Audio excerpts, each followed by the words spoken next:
and promised not to support the monarchy.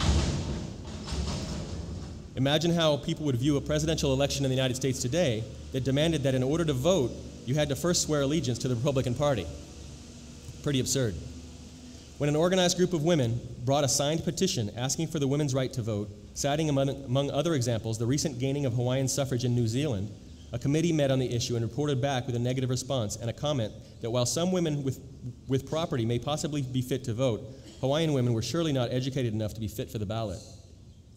The women that the convention found not educated up to the point of appreciating the ballot were the women who, led by Miss Abigail Ku'ahilani Campbell and Miss Emma Navahi, would less than 2 years later help organize a nationwide anti-annexation petition that would be delivered to the United States Congress and would drive a successful defeat of the proposed annexation treaty.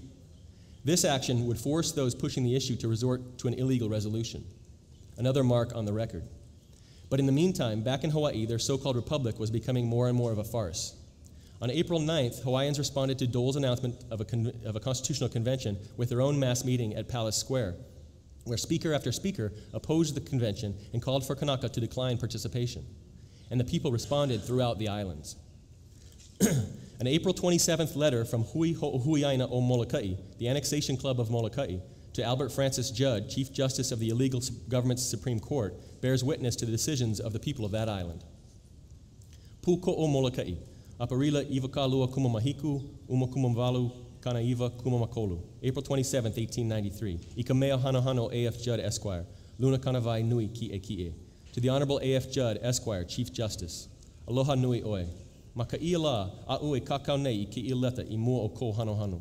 Wa no komako hui ho'uhui aina makahale ho'okolokolo o puko o nei. Aka ho'ike au ya oe I ka mea oe i'o. He u'uku vale iho no mako na kanaka Hawaii e ka ko'o nei I ka ho'uhui aina. I am writing this letter today to Your Honor. Our annexation club sat in session at the Puko'o Courthouse, and I am presenting to you the truth. We are scarcely few indeed, the Hawaiians that are supporting annexation.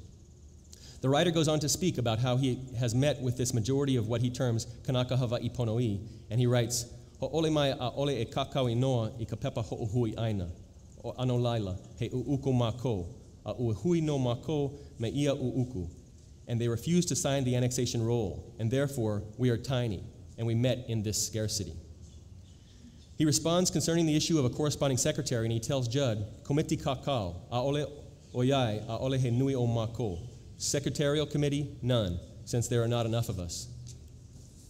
And so this house of cards that the plotters were creating in the hopes of appearing legitimate to the international community went the way of all of their other attempts to create a clean record. It failed. Irregardless of threats, both direct and implied, and promises of patronage and prosperity, the people of Molokai refused to sign. They too would rather eat rocks than accept the hills of money offered by the government. The Annexation Club of Molokai had 8 members. This leka mirrors many others that I've come across in my dissertation research, and these letters themselves are obviously shaped by the Kanaka action that they describe. At a screening and panel discussion of the recent biography Hawaii film, Joseph Navahi, Dr. John Osorio put it succinctly when he said, there are undoubtedly hundreds of Joseph Navahis. I agree, and I insist that just as Iosepa Kaho'ului Navahi Okolani was present not only in the documents that he wrote, but also in the documents that were written because of him, so too was a nation of Po'e Aloha Aina. The actions of the Queen, Her Majesty Lili'uokalani, the resignation of the Hawaiian Royal Band, the numerous meetings held by Hui Aloha Aina, Hui Kalai Aina, and many others.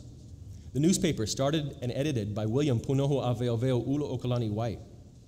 The letter sent to the Queen by William Kealakai, John Kekini, Solomon Hiapo, and 23 others, resigning their commissions as police officers rather than taking an oath to serve the provisional government. The work of Emma Aima Navahi, the people of Molokai, South Kona, and so many other places that refused every effort of the illegal government to get them to sign the annexation rolls.